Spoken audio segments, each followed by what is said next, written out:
말씀은 예수님께서 이 땅에 오셔서 하나님의 말씀을 전하시면서 칭찬하신 많은 내용, 그러니까 많지는 않죠. 예수님께서 믿음을 칭찬하신 몇 번의 예 가운데 한 번이 오늘 본문의 예로서 또 이야기하고 있습니다. 예수께서 말씀 마치신 후에 가버나움으로 들어가시니라. 가버나움이라는 곳은 갈릴리 근처죠. 갈릴리 근처에 가버나움이라는 곳이 있고요. 제가 언젠가도 말씀드렸던 것처럼 그 중에서 어떤 백부장이 가버나움에 주둔하게 됩니다. 왜 백부장은 가버나움에 있었을까? 기억나세요? 한번 말씀드린 적이 있는데 로마 군인들이 왜 가버나움에 있었을까?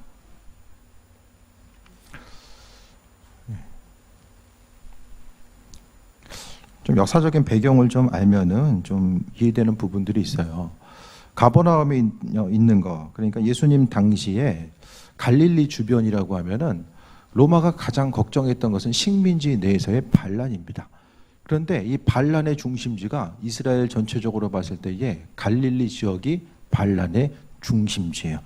그래서 강성한 사람들의 대부분의 그 출신지 자체가 갈릴리로 이제 이루어지게 됩니다. 그래서 반란에 대한 근거지. 항상 로마 군인들은 그 예루살렘도 있지만은 특히 더 갈릴리 주변을 이제 주목해서 보게 되죠. 그렇게 하다 보니까 로마 군대가 주둔해 있는 곳이 갈릴리 지역에 이제 많이 분포되고 또 거기서 오늘 백부장도 갈릴리 지역에서 이제 움직이고 활동했던 것으로 보여집니다. 근데 백부장이라는 것은 대부분 백부장이라는 것은 우리가 아는 것처럼 그 휘하에 관리하고 또 이제 지휘할 수 있는 그 대상이 되는 사람들이 100명이라는 거죠.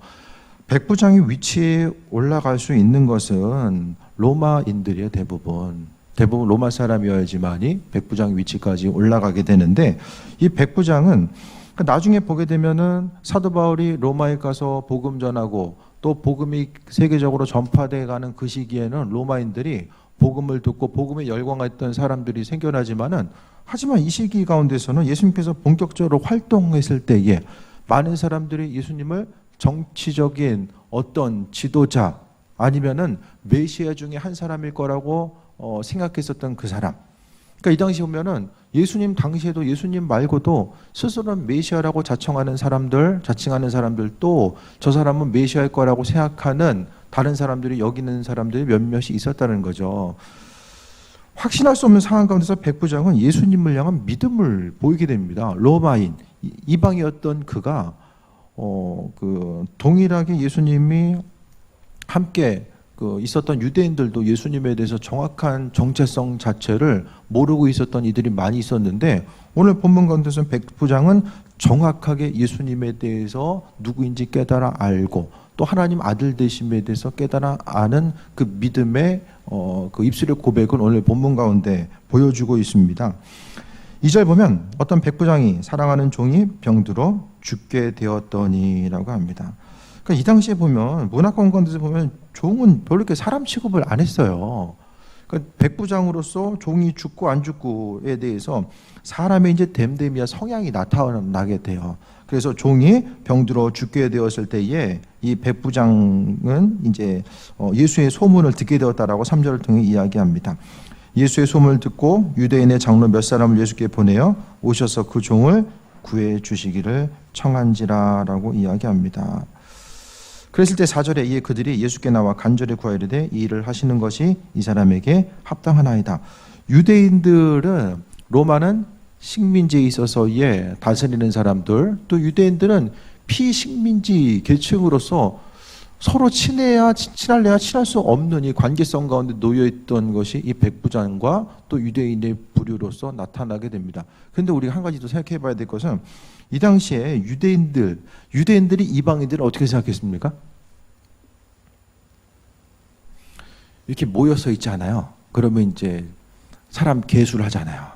계수를 했을 때 거기에 이방인들이 몇 명 있어. 그러면 계수에서 빼버려요. 사람이 아니기 때문에 빼는 거예요. 야구장에 가서 이제 뭐 어제 야구장 10,000원 냈다 뭐 이렇게 얘기하는데 10,000원 돼도 유대인들 모여 있는데 그 당시 이제 뭐 로마식 경기장이 있었으니까 유대인들 외에 이방인들이 있으면은 유대인들 생각에서는 사람이 아니잖아요. 그러니까 개수에 빼는 거야.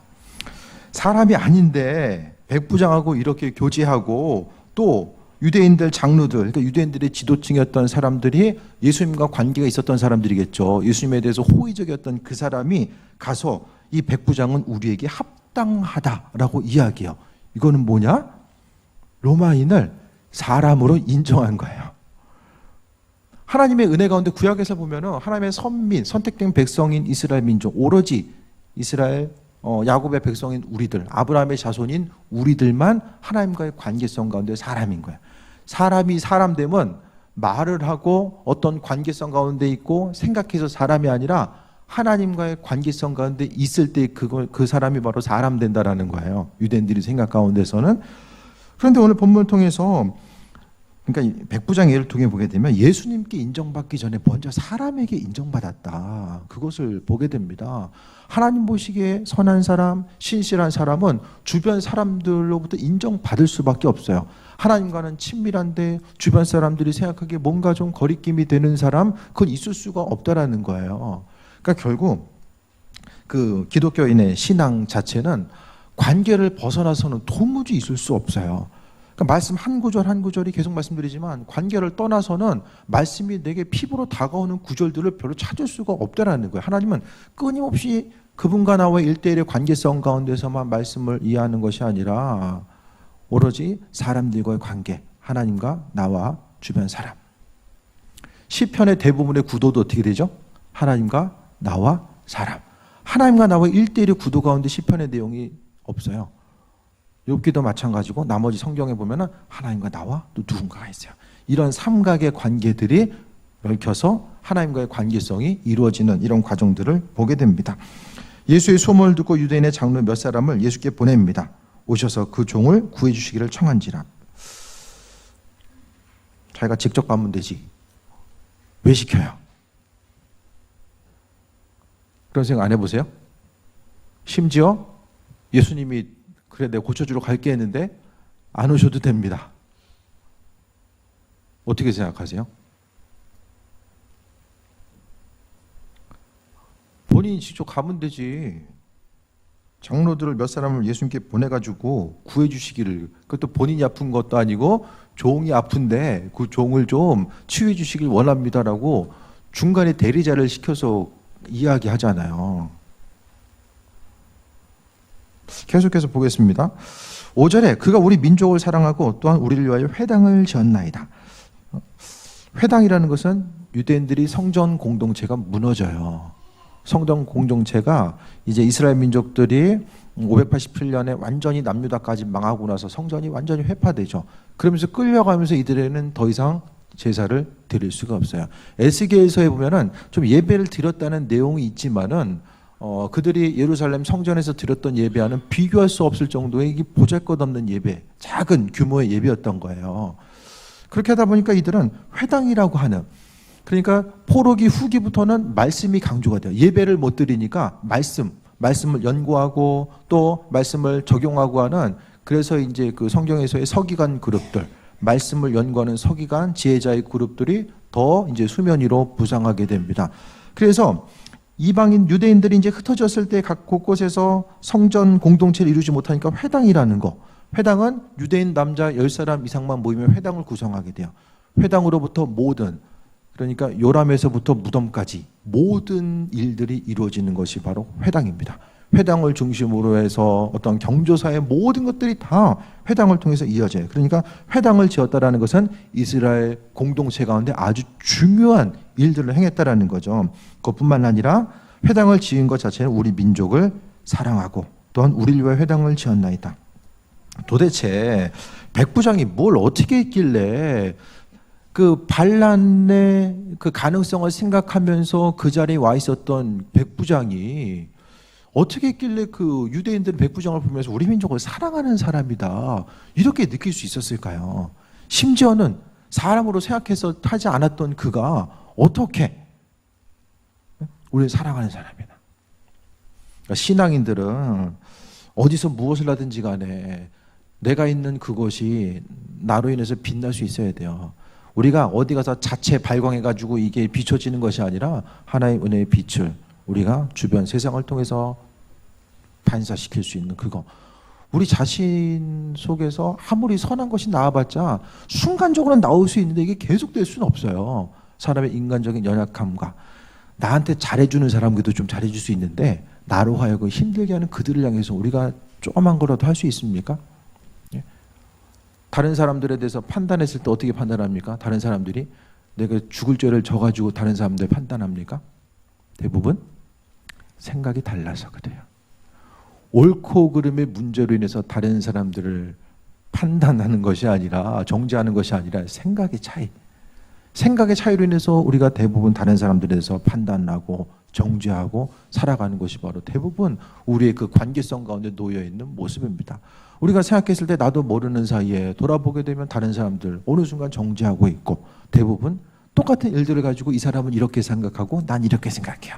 그런데 다른 사람이 이렇게 생각하는 것을 내 생각과 관점 가운데서 이해하지 못하는 거야. 아, 저 사람 좀 이상한 것 같아. 그럼 무슨 뜻이에요? 그게 정죄하는 말이죠. 단순히 이상하다는 것 끝나는 것이 아니라 정죄하는 말. 그것을 이야기합니다. 근데 우리 민족을 사랑한다라는 거. 그러니까 복음 전파의 순간에도 마찬가지거든요. 우리가 어디서 무엇을 하든지 간에 복음 전파의 순간에 먼저 있기 위해서는 상호간의 신뢰성. 저 사람이 나를 사랑한다라고 하는 그리스도 예수 안에서 사랑한다라고 하는 그 신뢰성 자체가 먼저 중요합니다. 지금의 복음 전파는 이 사랑 가운데 있는 신뢰성이 아니면 할 수가 없어요. 복음을 전할 수가 없습니다. 기본적인 하나님의 사랑과 은혜 가운데 이 온전한 신뢰성이 되어졌을 때만이 그 말이 파급력이 있고 영향력이 있을 수밖에 없습니다. 6절에 예수께서 함께 가실 때 이에 그 집이 멀지 아니하여 백부장이 벗들을 보내어 이르되 주여 수고하지 마옵소서. 이미 수고했잖아요. 집 근처까지 갔잖아요. 이미 수고했는데 백부장이 보내가지고 우리 집 안 오셔도 됩니다. 별로 기분 안 좋을 것 같아. 나 같으면 신방 갔는데 고쳐달라고 해서 했는데 안 오셔도 됩니다. 미리 얘기하지. 통신이 발달이 안 됐으니까 미리 얘기 못했겠죠. 그래서 이제 벗들을 보내요. 종들을 보냈다는 거죠. 종들이나 어쨌든 뭐 누군가 함께 있었던 사람들 보내서 수고하지 마옵소서. 내 집에 들어오심을 나는 감당하지 못하겠나이다. 내가 주님이 오시는 것을 나는 감당하지 못하겠습니다. 여러분 어떠시겠어요? 예수님께서 우리 집에 온다고 했을 때에 저는 감당하지 못해서 안 오셨으면 좋겠습니다. 그러시겠어요? 아니면 좀 부족하지만 그래도 좀 오셨으면 좋겠어요. 대부분 오시면 좋겠다라고 이야기하겠죠.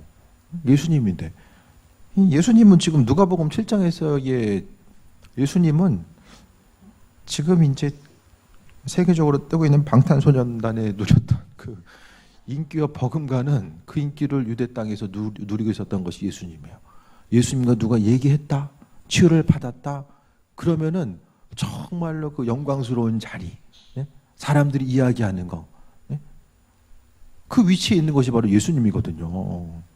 그런데 가고자 했을 때 내 집에 들어오시면 나는 감당하지 못하겠나이다. 이게 대충 구절만 보면은 되게 이해가 안 되는 구절이에요. 오신다고 했는데 감당하지, 도대체 뭘 감당하지 못한다는 건가, 주님 오셨을 때에. 그런 생각이 들죠.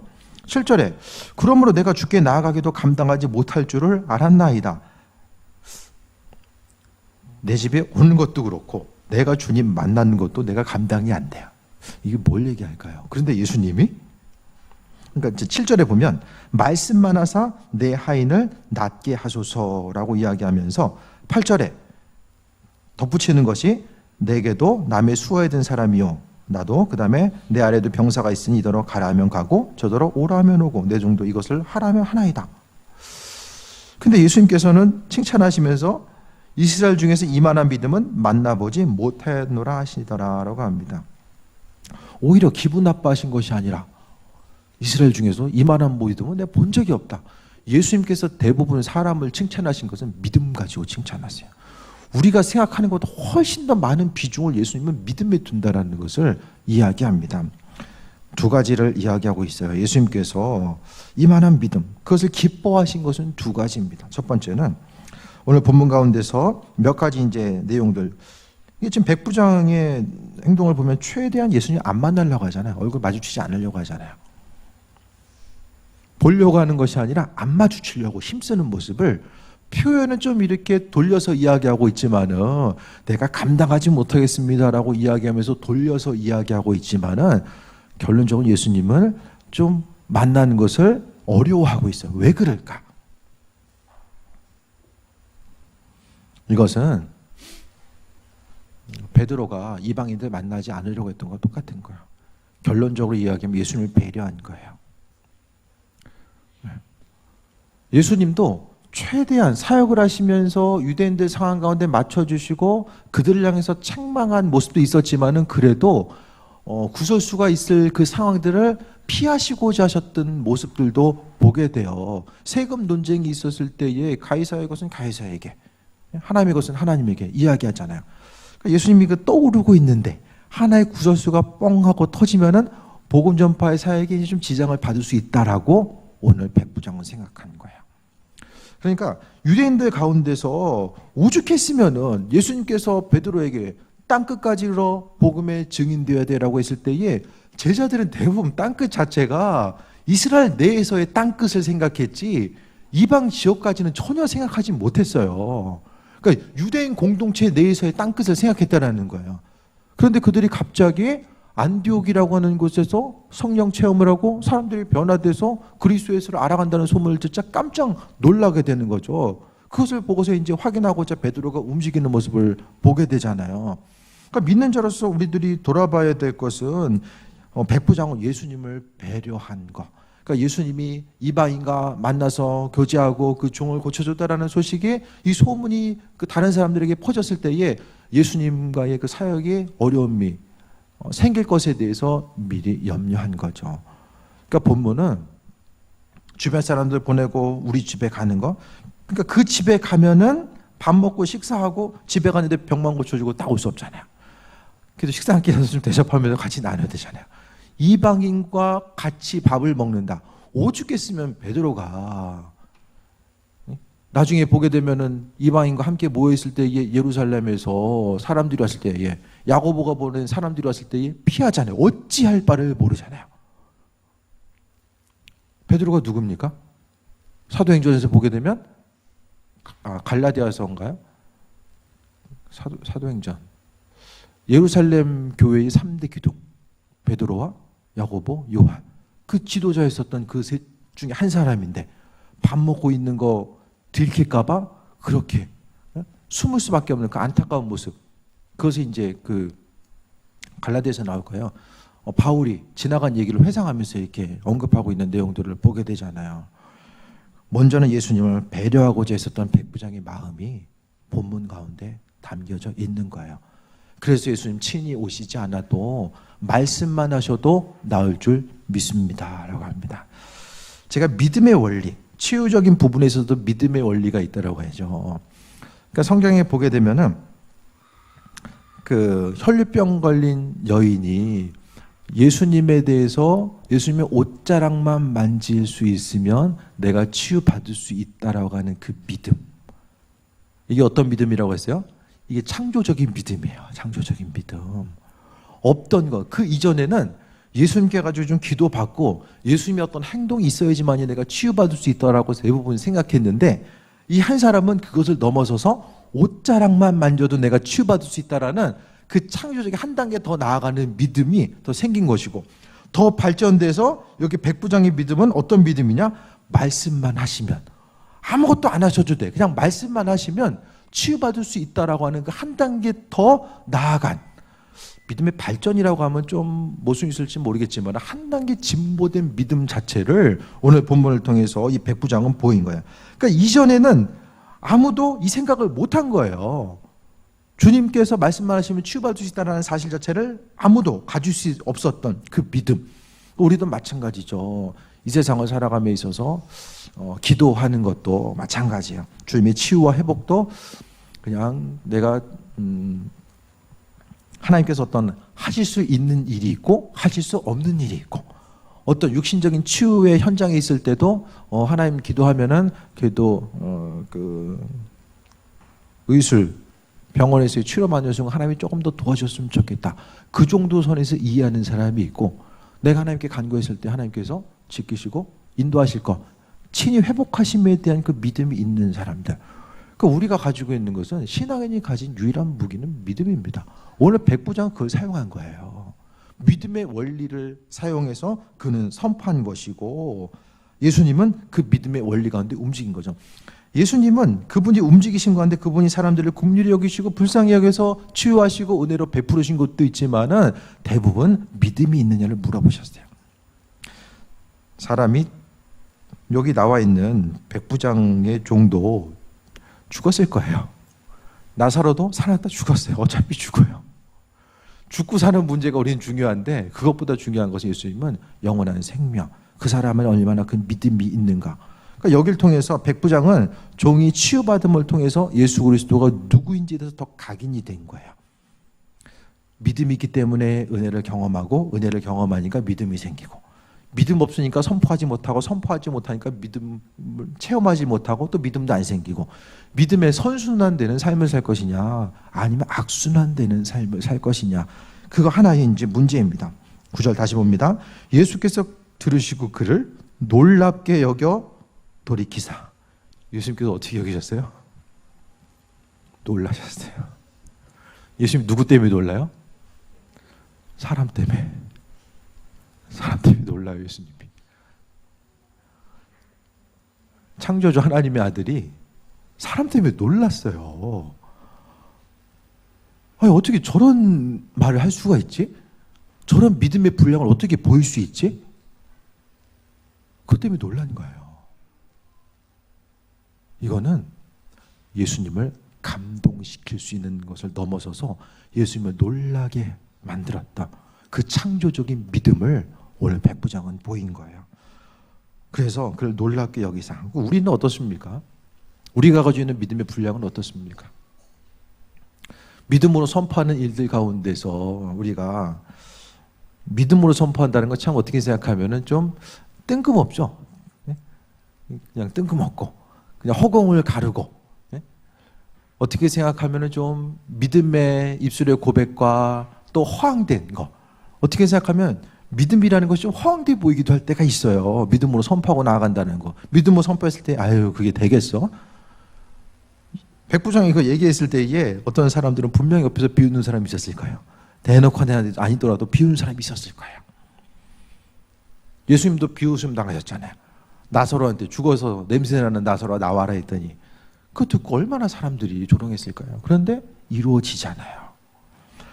오늘 말씀을 통해서 그를 놀랍게 여기서 돌이켜서 따르는 무리들에게 이르시되 내가 너에게 이르노니 이스라엘 중에서도 이만한 믿음은 만나보지 못하였노라.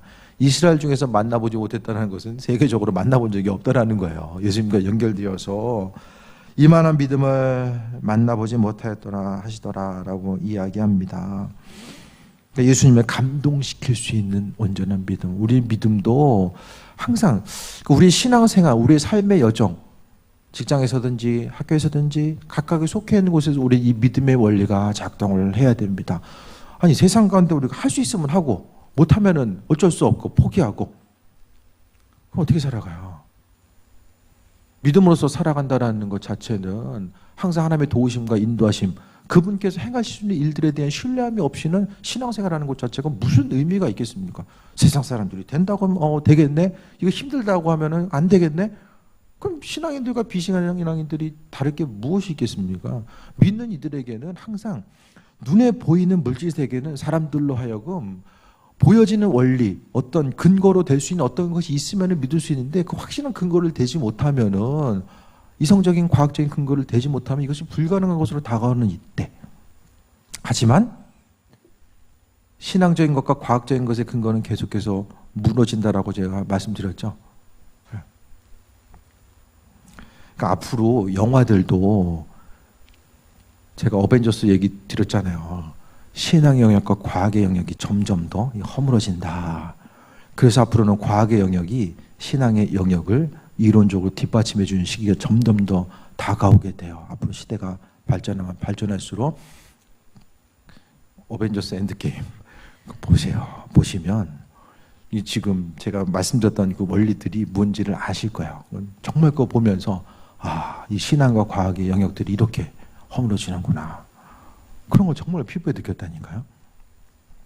창조적인 믿음의 영역 가운데서 우리가 생각해 봤을 때에 예수님께서 감탄하시는 믿음, 이만한 믿음은 만나보지 못했다라고 하셨던 그 말씀을 생각했을 때에 우리가 이 시대를 살아가면서 주님께 보여드릴 것이 무엇인가? 믿음밖에 없습니다. 전적으로 주님을 신뢰하는 그 믿음밖에는 우리가 보여드릴 게 없어요. 주님은 어떤 것을 우리가 크고 많은 것을 행해서 우리를 기뻐하시는 것이 아니라 우리가 최고로 그분께 드릴 수 있는 선물이 바로 믿음이라는 거야. 삶의 순간순간마다 움직이고 생각하고 말로 고백하는 그 중심 자체가 믿음을 근거로 해서 우리가 선포했을 때에 그 믿음의 원리를 통해서 누가 일합니까? 주님이 일하십니다. 입술에 선포한 그거, 내가 입술로 선포한 그 순간부터 그 말의 능력이 나타나게 되고, 그것은 우리가 내 자신의 능력, 스스로의 능력을 믿고 선포한 것이 아니라 오직 예수 그리스도 그분의 능력을 믿고 선포했기 때문에 이제는 선포한 그 순간부터 그 일은 내 일이 아니라 주님 일이 되는 거예요. 그러니까 그분이 책임지시는 거죠. 백부장이 한 것이 무엇입니까? 뭐 열심히 뭐 했습니까? 예수님께? 말했어요. 어떤 말? 믿음의 말. 믿음으로, 그것도 창조적인 믿음. 그러니까 주님이 놀랍게 여길 만한 창조적인 믿음이 그에겐 있었다라는 거예요. 10절에 보내었던 사람들이 집으로 돌아보내 종이 이미 나와 있었더라. 끝난 거예요. 말했는데 예수님께서 선포하신 그 순간 모든 것은 다 움직인 거죠. 하나님의 일하심과 인도하심은 여기에 있습니다. 하나님 말씀을 통해서 물질 세계가 움직이잖아요. 하나님 말씀대로 물질 세계가 움직이는 거. 왜? 하나님께서 입술을 고백을 통해서 세상 모든 것을 창조하셨기 때문에 그 원리에 의해서 모든 것이 동일하게 움직여지는 이 원리들을 이야기합니다. 우리가 알았던 이 백부장은 단순히 믿음만 있었던 사람이 아니라 예수님을 배려할 수 있었던 사람. 왜냐하면은 백부장은 분명히 로마 시민이었지만은 그가 유대 지역에 있으면서 그들의 유대인들의 문화를 이해한 거예요. 그들 안에 있다 보니까, 교제하다 보니까 이해했고, 예수님이 어떻게 해야 되고 본인이 어떻게 행동해야지만이 예수님이 더 하나님의 말씀을 전하고 메시아로서의 사명을 감당할 수 있을까에 대해서 배려하는 마음. 예수님으로부터 어떤 것을 공급받고 나아가고자 하는 것을 넘어서서 예수님을 사랑하고 배려하고자 하는 그 마음이 그에게 있었기 때문에 예수님께서는 그 일들을 칭찬하시고 인도하시고 함께 하시며 은혜로 베풀어 주셨음에 대해서 오늘 본문의 내용을 가운데 바라보게 됩니다. 순간순간 주님이 가장 기쁘시게 드리는 사람, 히브리서 11장 말씀을 통해서 믿음이 없으면 하나님을 기쁘시게 하지 못한다. 바로 주님이 가장 기뻐하시는 것이 우리가 믿음 있다라는 것이 어떤 단순한 생각이 아니라 믿음이라는 것은 구체적인 삶의 행동입니다. 머릿속으로만 가지고 있었던 것이 아니라 예수님을 향해서 직접 주변 사람들을 보내고 말로 선포하고 움직이고자 하는 그 모습이 실제화된 움직임 자체가 있을 때 그것이 믿음이에요. 머릿속으로 있는데 내가 움직이고 입술로 고백하게 머뭇거린다, 그건 더 이상 믿음이 아닙니다. 내 머릿속에 존재했을 때만은 믿음이 아니라는 거예요. 실제적으로 내가 가지고 있는 믿음의 분량은 구체적인 삶의 행동으로 표출돼 나와야 되고, 그것을 통해서 우리가 삶을 살아가면서 해먹고 나아가게 됩니다. 삶을 살아가면서 주님이 행하셨다라고 하는 것들을 믿음으로 고백하는 사람들이 있는가 하며, 계속 신앙생활을 하더라도 하나님 나와 함께 하시는가, 그분 창조하셨는가, 세상 모든 것을, 이것이 의심되는 그런 사람들이 있어요. 그럼 차이가 뭘까? 우리의 삶을 통해서 주님이 내 인생 가운데 행하실 것에 대한 그 여지 자체를 믿음을 통해서 얼마나 남겨뒀는가. 이거 할만하네, 내가 열심히 하고 하지 못하겠네, 포기하고. 그것이 아니라 내 인생 가운데 구체적인 삶의 여정 가운데 주님을 통해서 내가 주님 잘 믿어서 나중에 천국 가야지, 거기서 머무르는 것이 아니라 구체적인 삶의 여정 가운데서 내가 그분과 함께하고 교제하고 그분을 경험하고자 하는 삶의 결단, 믿음의 결단이 얼마나 있어졌는가, 그것을 좀 돌아봐야 됩니다. 믿음은 우리가 생각하는 것보다 훨씬 더 능력이 있습니다. 주님은 그래서 믿음 있는 한 사람 한 사람을 찾으시고 그 믿음 있는 한 사람과 더불어 주의 일들을 행하길 원하고 계심을 우리가 발견하게 됩니다. 우리가 소유하고 있는 건 너무나도 존귀한 가치의 그리스도 예수. 그분을 향한 그 온전한 믿음이 우리 10년 가운데 펼쳐지고 한 주간 믿음으로 승리하며 오늘 백부장의 믿음을 예수님께서 놀랍게 여기시며 칭찬하셨는데 왜 그러셨을까? 다시 한번 돌아보시고 여러분의 삶의 여정 가운데 적용점을 찾고 또 승리하는 귀한 삶이 되시길 축원드립니다. 기도하겠습니다. 우리가 하루하루 살아가고 미래에 대한 소망과 기대함 가질 수 있는 것은 바로 그리스도 예수 주님을 향한 믿음 때문입니다. 우린 주께 대한 믿음이 없으면 아무것도 아닙니다. 주께 대한 믿음은 바로 미래에 대한 소망함 또 기대함을 갖게 합니다. 주님 마음에 합한 자로서의 온전한 삶을 살게 하여 주시며 아버지께서 행하실 것에 대한 기대함과 소망함이 우리 10년 가운데 있어서 날마다 기쁘고 평안하고 강건함을 누릴 수 있도록 인도하여 주옵소서.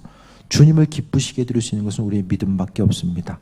우리가 가지고 있는 믿음이 구체적인 삶의 실천과 행함으로 표출된 나올 수 있도록 인도하여 주시며 오직 그리스도 예수 주님과 더불어 승리하는 존귀한 삶을 살기 원하오니 은혜로 임하시옵소서. 주님 영광 받으시옵소서. 감사드립니다. 예수님의 이름으로 기도했습니다. 아멘. 찬양하고 기도하겠습니다.